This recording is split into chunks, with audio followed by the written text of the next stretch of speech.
Helena, deixa eu voltar na questão da linha do tempo que você fez essa observação tão procedente, tão correta.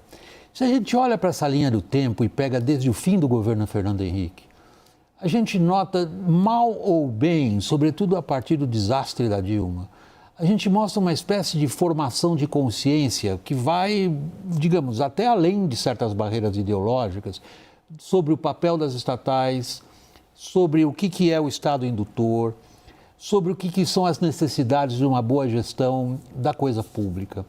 Houve uma inflexão no Lula 3? Eu acho que houve, William, realmente isso para mim, dá uma certa perplexidade, a velocidade com a gente entrou nesse tamanho desses prejuízos das estatais, né? Porque eu acho que tem uma falha lá atrás do tempo nosso, lá no governo Fernando Henrique, de não explicar exatamente para a população os benefícios de uma desestatização. Ficou muito vinculada à questão fiscal. E só 30 anos depois que as pessoas percebem que tem a universalização de serviços de eletricidade. Você pode discutir qualidade, etc., mas aí depende de uma boa regulação. Você tem telecomunicações, você está caminhando no saneamento, e acho que houve uma pouca explicação para a sociedade quais os benefícios?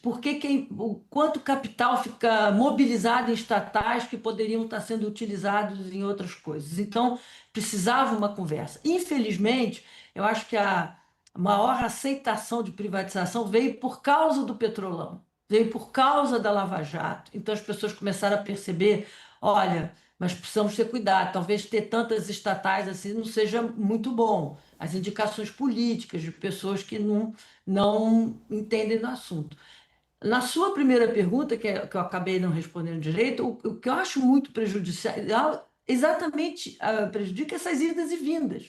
Você gasta um esforço tremendo para sanear uma empresa, para colocar a empresa de pé, para ou privatizar ou fazer aquela empresa funcionar com boa gestão. Não tem problema essa indicação política, a indicação política faz parte da vida.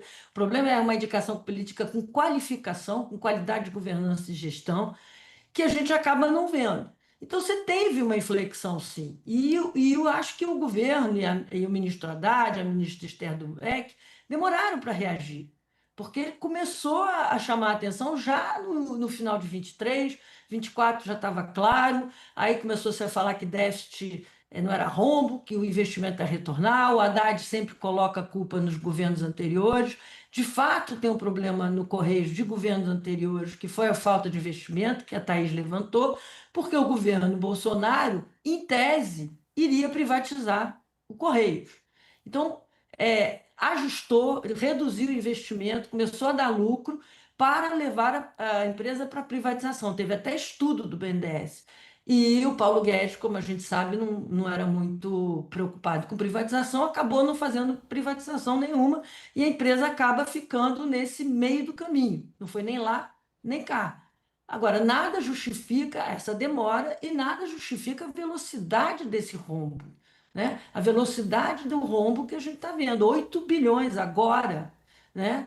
E a falta de reação do governo. E só para dar um pitaco político rapidinho, são 20 bilhões do Tesouro, que deveria, na realidade, ser um aporte direto e não é, porque senão entraria no cálculo do orçamento, né, do déficit orçamentário. E você fala 20 bilhões quando o governo está discutindo aumento de imposto. Então, tudo isso cria uma crise assim maior. De onde está indo esse dinheiro? Para que eu preciso de uma reforma tributária? As coisas vão perdendo valor na discussão. Então, seria mais honesto se o governo parasse e falasse assim: o que de fato eu quero do Correio? O Correio tem salvação, eu vou gastar 20 bilhões fazendo o quê? Que novo investimento eu vou oferecer? Que novo produto eu vou oferecer? Se em 2 anos eu não fiz nada, isso é exatamente a falta de competitividade que está me levando para onde eu estou indo. Se eu tiver mais um minutinho, a questão das blusinhas. A questão das blusinhas é tão grave que mostra que o governo não faz análise de política pública. Por quê? Se tivesse feito uma avaliação de política pública, e vou dizer quanto eu vou ganhar de imposto taxando blusinha, e quanto eu vou perder no Correio, você perdeu 1 bilhão em blusinha e tem um rombo de 8 bilhões. Então nem fica bem usar a taxa das blusinhas como justificativa do rombo de 8 bilhões, né? Porque aí é uma confissão de um erro brutal que foi essa taxação.